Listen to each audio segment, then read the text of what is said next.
Hi, yeah, it's Jackie here from the LGFA on a Friday morning, and we're joined by our two ZuCar award winners from during the week, the Golden Boot and the Golden Glove. We were delighted to hand them out to two Laois players, and they're on a call with me this morning. On the top left-hand side of my screen is Nerney, winner of the Golden Boot, and on the bottom of my screen is Eimear, winner of the Golden Glove for goalkeeping excellence. Ladies, how are we doing? Good, not too bad. Thanks, Jackie. Good. Yeah, How are you, good. Eimear? Not too bad. Thanks. Good, good, good. So come here to me. You were up in Croke Park during the week, Emer. How did you find that? Collecting the award, having a bit of grub, having the family there with you. Nice day out. Yeah, yeah, it was a lovely experience, I suppose. It was just a little bonus to cap off a great year. And it was nice to get back up to Croke Park again and kind of relive some of the memories that we had in July. We were up in the stand, getting the shots done, and as you say, it would have brought back some memories from the 31st of July and that great day against Wexford, I'm sure. Yeah, I suppose kind of for me, it kind of brought back the last kick out. I was just worried about that one and I kind of reliving that moment. And thank God Anna Healy met her on and it just kind of landed in her hands because it was just at a pivotal kind of time in the game and we just needed to retain possession. So anytime I see Croke Park, that's what I think of anyway. Brilliant. And Emer, the save itself that won you the Golden Glove award was from Aisling Murphy, who had a phenomenal season for Wexford. Was scoring for fun. It was a crucial time in the second half, and you kept it out at the canal end. When you look back at it now, how crucial was that save in the overall scheme of the game? Yeah, I suppose maybe it was at an important point of the game. Wexford kind of putting pressure on us, and maybe if that goal had went in, it would have given them more time to crawl back the lead that we had built up in the first half. So probably was important, but there's loads of different things that kind of change momentums in games, but it was one of a small thing. Aisling Murphy, as I said, had a great year, but Aisling Quigley had done a really good job on her and keeping her quiet in the final, as Aisling has done for us all year. So yeah, it was important, but just as important as maybe Mo's goal is in the first half and Aisling's role on Aisling Murphy that day. Talking about scoring for fun, Mo. 531, I think it was across the championship. Obviously, it's all about the collective when it comes to a team sport, Mo. But a collective is made up of a series of individuals, and your own individual displays, you must have been very pleased with. Yeah, look, I was obviously delighted with how the year went overall myself and then with the team as well. Yeah, it was a great year, do you know what I mean? And I suppose maybe with some of the scores, you're in the right place at the right time for them. But yeah, look, it was brilliant. And look, at the main thing is I'd always, as we were saying all year, to get that Mary Quinn Cup and get Laois ladies back up to senior. That was our plan all year, and we did that, and we're back now where we want to be competing. I'm all back in 2001. You were mascot, right? Yeah, back 21 years ago. Yeah, so I was only 7 years of age then. And I remember so much of that day, and it's mad. And I remember thinking one thing that really stood out with that 2001 team was their bond, their togetherness. They're like one big family, and I feel we've really got that back now with Laois ladies the past couple of years under Donny and under our management. So that was one thing that really stood out to me, even from such a small age. But yeah, there's so many parts of that day that I remember as well. And even for the people of Laois, it has been 21 years for the ladies to be back in All Ireland. So it was great. It was a great summer all around. So when the full-time whistle went at Croke Park, Mo, was it a really emotional feeling when, you've obviously bridged that gap back to 2001, the last time that Laois won in All Ireland at Croke Park. You were a mascot then. You remember the starting team now. What were the feelings like then when the full-time whistle goes and as you say, you've got the Mary Quinn Memorial Cup and you're bringing it home? Yeah, it was nearly a feeling of relief, Jackie. Do you know what I mean? I suppose kind of, and even for the people of Laois as well, I think the amount of people that I was talking to after that were saying they were so emotional in the crowds and when lovely Laois came on and all. But yeah, for myself personally, it was emotional, but it was amazing as well. And I'd love to relive back to that final whistle because I felt it went by so quick. All the celebrations went by so quick, and obviously we had to be off then the field for the seniors coming on and all. But yeah, if I could go back to that moment and bottle it up again, it was amazing. Yeah, brilliant. And Eimear, you had to be enticed back, did you, into the fold? Well, I kind of had maybe gone away for a couple of years. I was deputising to Dolly for a few years, and Dolly is class, like, you know, Top so I keeper, yeah. just, yeah, I stepped away and I kind of just, maybe Leash Ladies had kind of maybe gone on a bit of a downward spiral for a few years, and Donny got back involved, and like Donny is held in such high regard in Leash. You know, he it was very hard to say no to him when he gave me a call. So maybe the second time.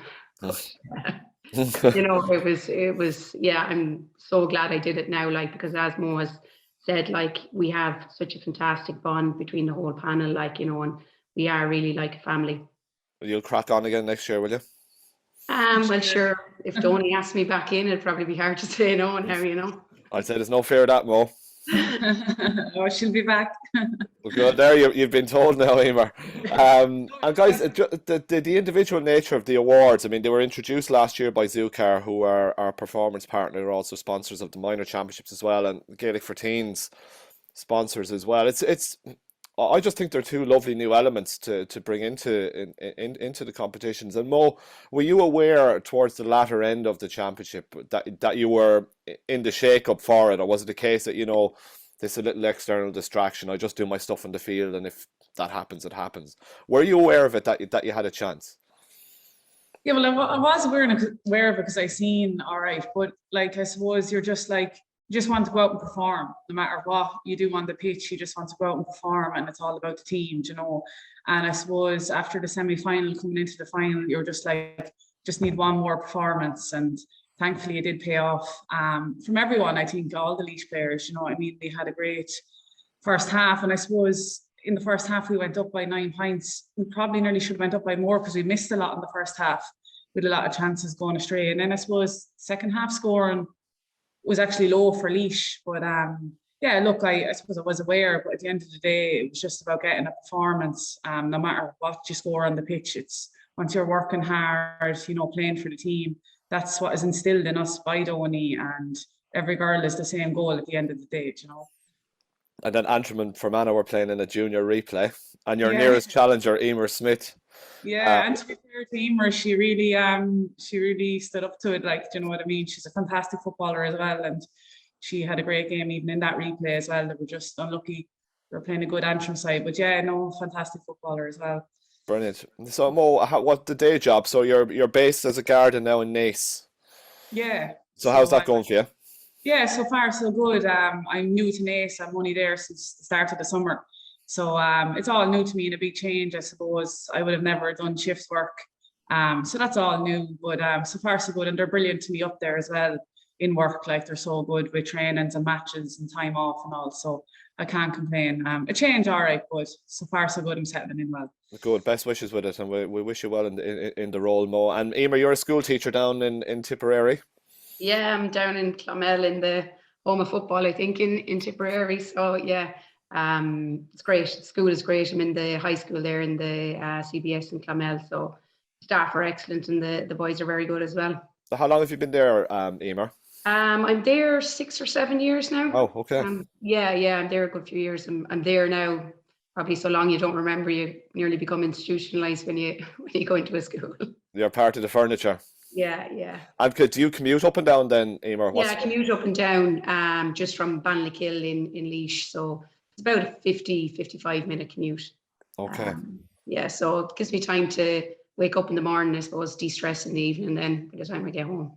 So I'd say getting out for a bit of training is good headspace too, Eimear. Yeah, it is. It's nice to have the bit of a break, and you know, to meet up with the girls. Like, I mean, training, that's you know, after the All Ireland, we were joking, we were saying, God, if they only said we'll be training Wednesday night, we would have nearly went, because we have such a great bond, like, you know. And you go to train, you go to meet the girls, and, you know, try and build up relationships and build up the team spirit, which we have done. And looking ahead to 2023, folks, before I let you go, Eimear, look, you're well aware of what lies in store in Leinster anyway, with Meath and Dublin, and a promotion push, I'm sure, would be one of the aims also. Yeah, look, we're under no illusions. Going up to play senior is going to be a serious test for us, but that's where we want to be. Last year we got to the league semi-final in the Division 2, and Armagh gave us a lesson that day. I was probably more disappointed with the Armagh game than I was Wexford in the Leinster semi-final. I just felt that we didn't perform at all. And look, we learned a lot of lessons that day, and I think, yeah, we have to get to a league semi-final next year and try and push on. And we were competitive against Kerry probably in the first half, and then they pulled away then in the second half in the league game as well. So we know the pace that they're at, and we just need to step up to it. Like, you know, we don't want to be yo-yoing back up and down from the senior to intermediate. We need to make the step up now. Mo, would you echo those sentiments from Eimear? Obviously, look, coming up from Division 3 and to do so well in Division 2 was excellent in its own right. But as Eimear said, you know, you come up against the Kerrys and the Armaghs, and you learn a lot about yourselves too, I guess. Yeah, like Jackie, we learned so much from that Division 2 in the league this year. I know it was great in one sense, I think, coming into the intermediate championship as well, getting to play against senior teams. But like Eimear alluded to, you know, we're going to be under no illusion. You know, the likes of, say, the Kerrys and the Armaghs and Dublin and Meath, you know, they're another level. And like that in sport, anyone wants to go and play at your best and be up at the top. So that's where we are now. And look, we're going to give it a shot. And I suppose it's all about getting back into pre-season. And, you know, like that, as Eimear said, we will be under no illusions, though. They're going to be, it's, you know, it's another step up again.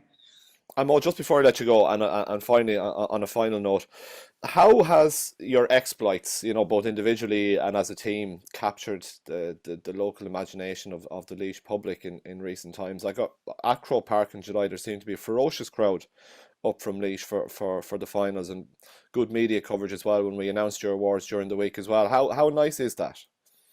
Yeah, look, it is. It's lovely to get that recognition, Jackie. Do you know, and I think, I suppose, for football with Laois, I suppose the last couple of years, even if it's men's or women's, there hasn't been much, you know, for the people at Laois. But I really think this year a lot of people, you know, got behind us, and, you know, we had great support even at the semi-finals.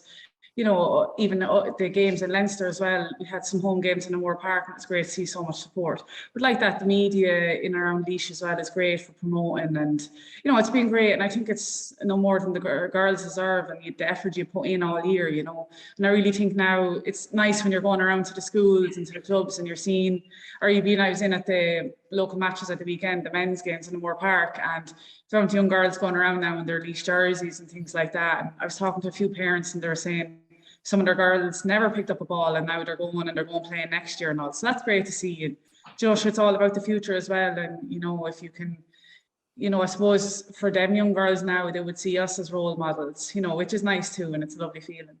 Fantastic. Keep up the good work, ladies. So look, Mo and Eimear, just to thank you for bouncing on today. Our ZuCar award winners, the Golden Boot winner Mo Nerney and the Golden Glove winner Eimear Barry. Ladies, thank you so much, and we'll talk again soon. Thanks for your time this morning. Thank you. Lovely. Thanks a million, Jackie.